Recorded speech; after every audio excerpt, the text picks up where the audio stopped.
Welcome back, all you beautiful people in Webtown, to our journey through Malibu Comics. We've been talking about the Ultraverse imprint the last few days, but I wanted to take a minute to go back in time to before the Ultraverse existed, to when it was just plain old Malibu Comics. This is Ex-Mutants #1 from November of 1992. And this cover isn't doing anybody any favors. I will admit that. All new stories, new heroes, new villains. Ex-Mutants was a comic from the 1980s, and it was created by Tom Mason, Dave Ulbrich, and Chris Ulm, who are the writers of this version. It was originally published at Eternity Comics, and then briefly switched to Pied Piper Comics until there was a lawsuit, at which point the creators basically gave up after spending lots of money and decided to, cut their losses. But when Malibu took over Eternity, well, they resurrected the Ex-Mutants. And despite this, what we would call a subpar cover, we can be honest, right? This is a subpar cover. Nonetheless, this story is actually pretty solid. And this ties in very well with the Ex-Mutants Sega Genesis video game. They took quite a chance. Now, if you recall the 1980s, many cartoons were developed simply to sell toys. Teenage Mutant Ninja Turtles, He-Man. These are cartoons that were made to market toys. Ex-Mutants, it seems, was made to market a video game because they're already promoting the Sega Genesis video game in this very first issue of Ex-Mutants. So that's quite a chance. And basically, this little guy whose name is Zygote, which I absolutely love, is out collecting slaves for a big green goofball named Sluggo, who runs Slugtown. And what's different about this is that in this world, these are like traditional mutants, not the mutants we think of when we think of Marvel Comics. These are mutants that are hideously deformed creatures. And these are the Ex-Mutants. There's Aykroyd. Yes, they named him Aykroyd, after Dan Aykroyd, I can only assume. Shannon, Tanya, Bud, Piper, and Dylan. And they believe the Ex-Mutants rule.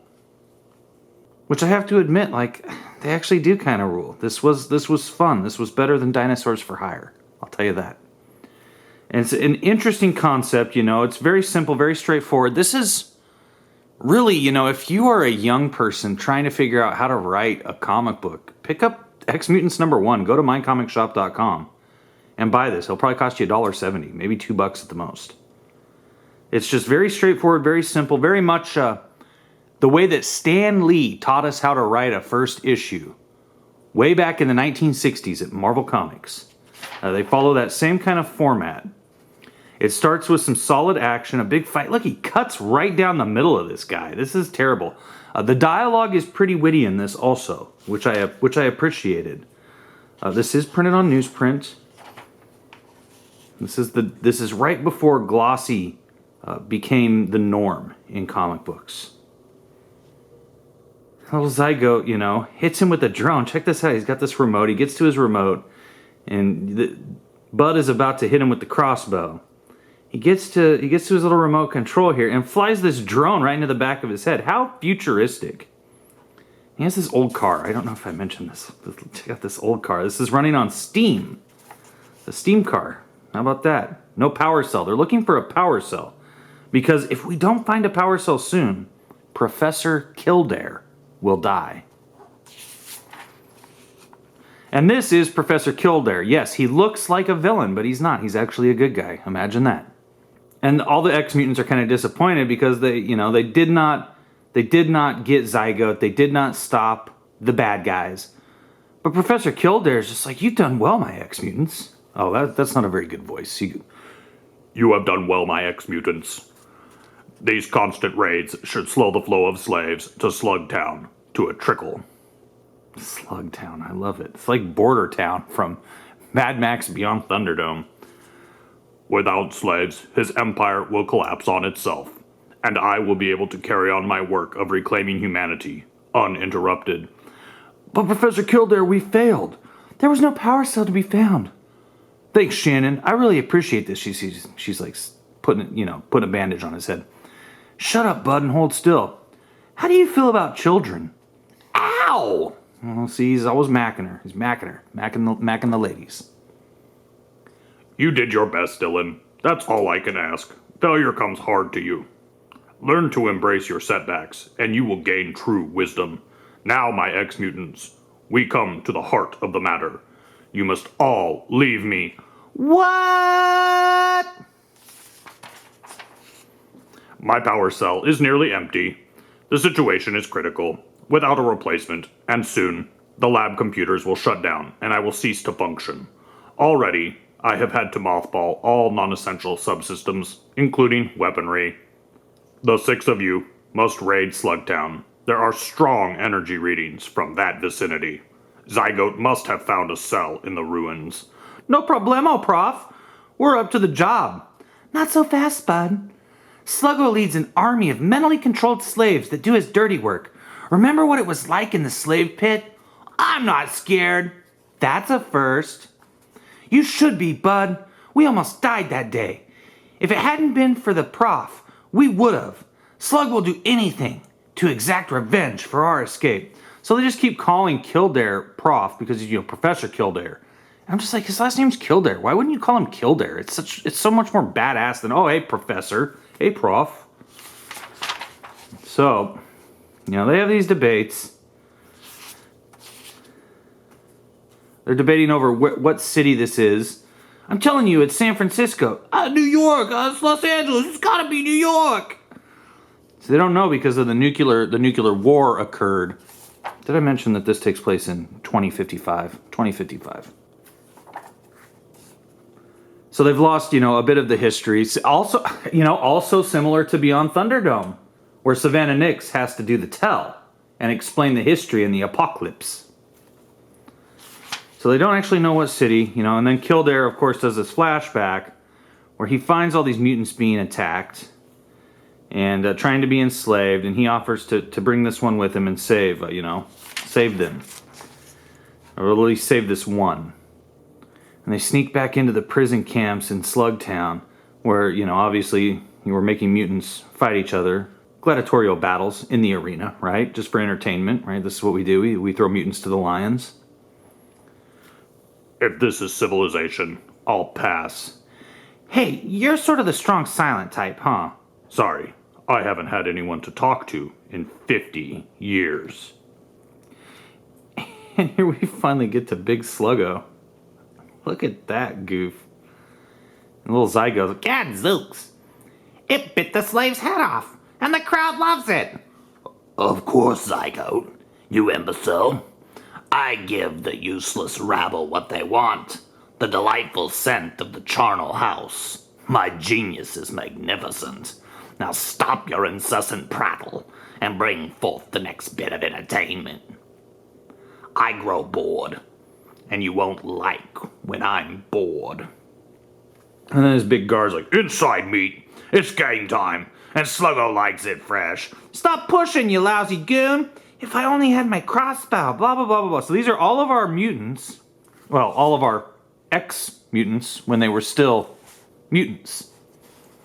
And they're forced to, go into the arena for combat. And what do they have to fight? Oh, no! It's a giant crab! Kill him! Stab him in two! And so they fight this giant lobster, which I actually enjoy. I enjoy all the colors in this. It's kind of for little kids. These colors. It's so colorful, it's kind of for little kids. It's like they took some hallucinogenic drugs before they colored this comic book. But, whatever. That's fine. Of course, Kildare, he blasts through there with his powers and gets them all back to his lab. The 6 of you are about to be rewarded with the greatest gift of all, your genetic birthright. I'm going to make you all human. I have a bad feeling about this. Shut up for once, Aykroyd, and just go with it. Dylan. Human? Piper. Don't joke with us, Professor. Bud. Cool it, dude. Throw the switch. Tanya. Yeah, well, I'm starting to feel like microwave pizza. Hurry it up. How would they know what microwave pizza feels like if the nuclear war happened before any of them were born? But they still have microwaves, I guess. Interesting. Aykroyd. This better not hurt. Shannon, do I get a full head of hair?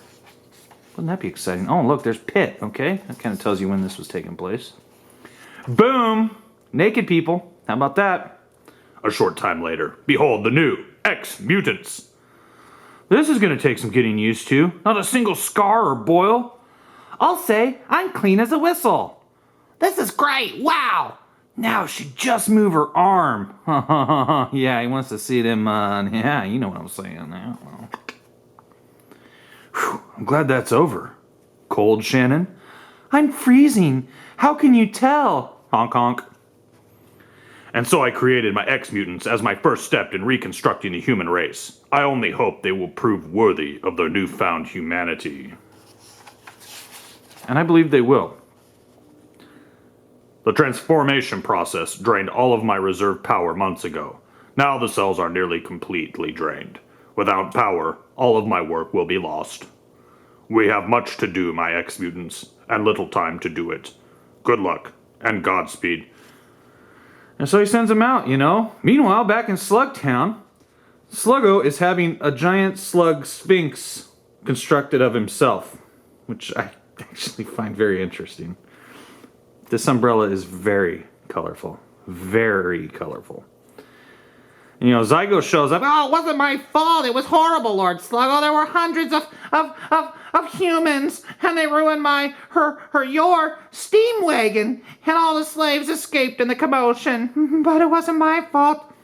And then he, you know, of course he's pissed. He gives him a good slap, and demands that the humans must die.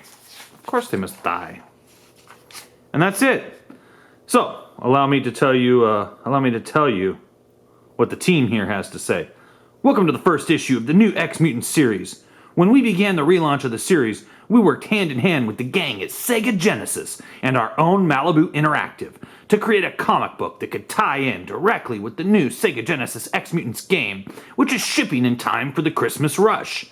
If you have both the game and the comic book, you'll notice a striking number of similarities in characterization, design, storyline, etc. And if you haven't checked out the game yet, well, what are you waiting for? Several months ago, we took the opportunity to send a few sample black and white photocopies of Ex-Mutants #1 to our regular correspondents. Here are some of the early returns. So, you get a lot of fans who got ash cans, real ash cans, not what we think of when we think of an ash can today, but just a black and white photocopy of a comic book stapled together, sent to them, and they seem to love it. Next issue, the plot thickens as Sluggo sends his 3 best mutant hitmen after the Ex-Mutants. And wait until you see the character we had to call Mamma Mia. Ask for Ex-Mutants #2 on December 3rd, 1992. So, oh, dinosaurs for hire. I got your family values right here.